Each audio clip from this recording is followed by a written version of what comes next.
Coming up, the man accused of punching and killing a West Fargo father of 6 has entered a plea. A new effort to legalize the recreational use of marijuana in North Dakota. And a major snowstorm is moving toward North Dakota and Minnesota.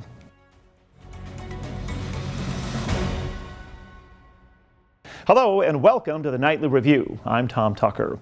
We begin with a look at tonight's headlines, then a closer look at how and why veterans from the FM Metro and from cities around the country will soon be taking free flights to the nation's capital. And in my one-on-one conversation, my guest is Grand Forks Mayor Brandon Bochenski. He'll comment on the controversial $700 million corn processing plant for the city, backed by the Chinese company, the Fufeng Group. The plant so far is getting the green light from the city council. But first tonight, a few more recognizable names are officially running for Fargo School Board. Current President Rebecca Knutson has announced her bid for re-election, while incumbent Vice President Robin Nelson and newcomer Allie Ohlenberger have also announced they'll run. Knutson has already served 2 terms on the board and made her announcement this morning.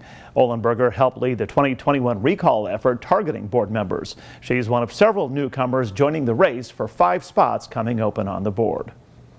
The man accused of throwing a punch and killing a father of 6 has now pleaded guilty. 36-year-old Tomas Cervantes pleaded guilty today to felony manslaughter in the death of 53-year-old Roberto Bobby Balboa. The alleged assault happened August 21st. Both Balboa and Cervantes were at a concert at the Speedway Event Center in West Fargo. When questioned by investigators, documents indicated Cervantes admitted to punching Balboa once, but said he did it in self-defense. The sentencing date has not yet been set. The City of Moorhead warning some homeowners on the south side about a possible sewer backup. A city official says the area between 40th Avenue and 46th Avenue South, west of 8th Street, is generating high sanitary sewer flows and sewer backup is possible. Residents are advised to make sure sump pumps are disconnected from the sanitary sewer. Weather forecasters say a powerful storm is heading toward North Dakota and northern Minnesota. The storm is expected to start as rain tomorrow, then turn into heavy snow and strong winds. The system is expected to last into Thursday. Forecasters say the storm could lead to disruptions or shutdowns in areas where the most snow is expected, and that is expected in the western half of North Dakota. Fargo City Commission candidate Al Carlson says one issue will be a priority for him if elected by voters. The increasing cost of special assessments and general tax. And we need to get our hand better around that. They've been trying, and I wouldn't tell you that I'm an expert on everything they've done at the commission level. It's also too complicated. People don't understand what a mill means. Carlson says he wants to see success in Fargo and says he'll push for small government and will bring more common sense to the position.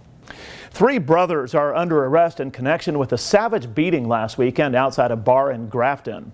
Police say 23-year-old Jason Garza, 26-year-old Jacob Garza, and 27-year-old Cristobal Garza were arrested at a basketball tournament in Devil's Lake over the weekend for an assault on Curtis Graver. The 20-year-old Graver says the 3 men dragged him out of his car and beat him severely. The suspects are now in custody at Lake Region Correctional Center in Devil's Lake. There's a new effort to legalize the use of recreational marijuana in North Dakota. A group led by pro-legalization advocate Dave Owen submitted their petition today to the Secretary of State. They want to put the question before voters on the November ballot. The proposal calls for legalizing the possession and purchase of small amounts of marijuana for adults aged 21 and up. To qualify for the ballot, the group needs to collect nearly 15,600 signatures by July 11th. North Dakota gas prices remain well below the national average. AAA says drivers are shelling out an average of $3.87 per gallon for regular unleaded. Meanwhile, Sunday's national average of $4.12 was slightly lower than Saturday's figure. California continues to lead the nation with a whopping per gallon price of $5.77. Governor Doug Burgum commending 2 North Dakota National Guard soldiers for their brave actions at the southern border of the United States. Specialists Luis Alvarado and Grayson Clem were conducting mobile surveillance camera site operations for Customs and Border Protection on March 22nd in Texas when they saw 5 migrants struggling to swim across the Rio Grande. The 2 worked together to save all 5 of the migrants from the water. The Minnesota Bureau of Criminal Apprehension says the former police chief in Alexandria has been arrested. Officials say Richard Weifels was taken into custody Friday at his home. He's charged with felony theft by swindle following a year-long investigation into alleged financial crimes. The investigation was requested by the city of Alexandria and is ongoing. In a closer look tonight, some veterans from the Fargo Moorhead area who served in World War II, the Korean War, and Vietnam will soon be taking an honor flight to Washington, D.C. The free trip takes veterans to the nation's capital to view war memorials. The annual flight is part of a nationwide program which began in 2005. Jane Matejcek is a VA nurse in Fargo and president of Veterans Honor Flight of North Dakota and Minnesota. Really, they're so grateful for being recognized, and they'll tell you, well, I didn't really do anything. I just did what I was told to do, and it was nothing out of the ordinary. And so it's meaningful to everybody on the board and all the volunteers, just because it's a way that we can give back, just to say thank you so much. This year's honor flight from Fargo takes off Saturday, April 30th. About 90 veterans will be on board. And for the first time this year, an honor flight will take off from Bismarck. Matejcek got emotional while talking about why she's involved. It's really humbling for them, and it's a very emotional experience, because they're closing a chapter that has left wounds for many years, and they'll tell you, I'm not the hero. I made it back home alive. The heroes are the ones that these memorials were built for, and that's quite humbling to hear veterans say, they feel like they didn't do anything extraordinary, and they're honored to be able to go on one of these trips, really to pay homage to those who passed without coming back home. That's it really does close that chapter. The Honor Flight program is supported entirely by donations. Flight priority is given to senior veterans and those who may be terminally ill. To learn more, check out the story online at WDAYRadioNow.com. Time now to check in with meteorologist Justin Storm in the Skywatch Weather Center with a look at the forecast. Thanks, Tom. Throughout this evening, a slight chance for a couple isolated showers or thunder showers pushing east into Lakes Country. Otherwise, skies will go cloudy tonight. The wind remains light, and temperatures drop into the mid and lower 30s. And then a windy day on Tuesday. Highs near 40 with gusts up to 40 from the southeast. We'll see scattered rain showers throughout the valley as a major winter storm brings blizzard conditions and heavy snow accumulation to our west and the central and western portion of North Dakota. We'll get a break in the rain Tuesday night, but then rain and snow showers likely on your Wednesday with strong wind, and that will continue with snow showers into your Thursday.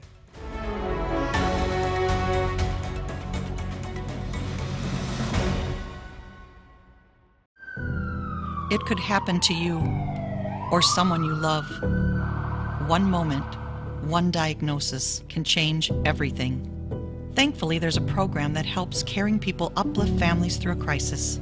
Lend a Hand Up, raising financial help and hope through community benefits and online campaigns. A program that boosts generosity so gifts go further. Lend a Hand Up helps you help your neighbors. Learn more and give at lendahandup.org.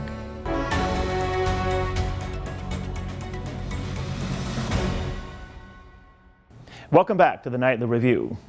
In tonight's one-on-one, my guest is Grand Forks Mayor Brandon Bochenski, talking about the plans by the Chinese-owned Fufeng Group to build a $700 million corn processing plant in the city.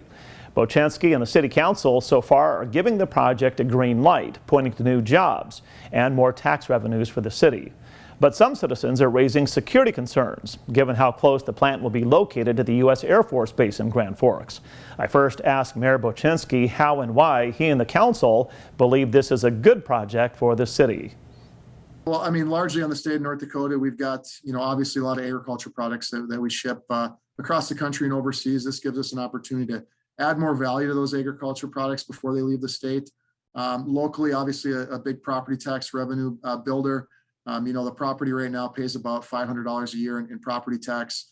That's going to step up to about $5.8 million in property tax revenue over 20 years. Then you've certainly got job creation when you can add high-paying jobs to the community. We're a community that's been plagued by really low wages and high poverty levels, and a plant like this starting at $25 an hour it adds that cumulative wealth in the region and also gives, businesses a chance not only to sell products to the company, but the job creation should direct and indirect bring about 700 jobs, which gives you more customers and gives you more disposable income in the community, with about $46 million a year in annual wages being paid through those jobs. So, there's some, obviously some real positives to adding workforce in the city. Now, one security expert, Ross Kennedy with Security Studies Group, and some citizens have expressed concerns that the Chinese Communist Party could use the plant as a location from which to conduct spying and surveillance operations on the U.S. Air Force Base nearby. What are your thoughts regarding those concerns? First thing we did when we found out where the company was located, because there was a U.S. siting firm. So back in 2020, we received an RFP from the state of North Dakota's Commerce Department, asking us to produce a request for proposal to if we could host such a site. So we worked with, at that time for the first year and a half, we worked with a U.S. siting firm that the company used called Biggins, Lacey, Shapiro and Company. So that's really our contact for the first year and a half. As soon as we found out it was a Chinese company, we obviously used our contacts at the Air Force Base and our base consultants that help with retention and asked them for their thoughts, asked them to dig into it. I spoke to the wing commander directly and, let him know what this was looking like and where their origin was. And he said, he'll run it up the chain and they'll look at it from their side. Indications are to us that the company has zero government ownership, Chinese government ownership. It's traded on the Hong Kong Stock Exchange. They've got a number of U.S. customers, including Nestle, Kraft Foods, Cargill, Ingredion, Baker Hughes. It's one of the largest producers of food preservation products in the world. So it is a large company. But obviously with the way geopolitics are and us having a base, it was something that we definitely felt that we should raise to that level and into the base leadership. So is it your thought that concerns over Chinese spying are a non-issue at this point? I just, how can you have, you're asking a city council, with our resources to try to dig into that, I think is difficult. We definitely would leave that up to our federal partners. This has been, very public. This hasn't caught anybody off guard. It's been very public. It's going to be a very slow moving process. So, the moment we would hear any, red flags from any federal apparatus, we'd certainly would take a step back all the way up to killing the project. We've sent that word out there and waiting to hear back if there are those types of red flags. I'd like to thank Grand Forks Mayor Brandon Bochenski for joining me for tonight's one-on-one conversation. Now, last week, planning and zoning leaders in Grand Forks voted to annex property north of the city for this site where plans call for that plant to be built. A group of citizens has collected signatures in an effort to allow voters to decide whether that project should move forward, but the city attorney is now saying their petition is invalid. Well, that will do it for this Monday night, April 11th, 2022. I'm Tom Tucker. Thanks for watching the Nightly Review.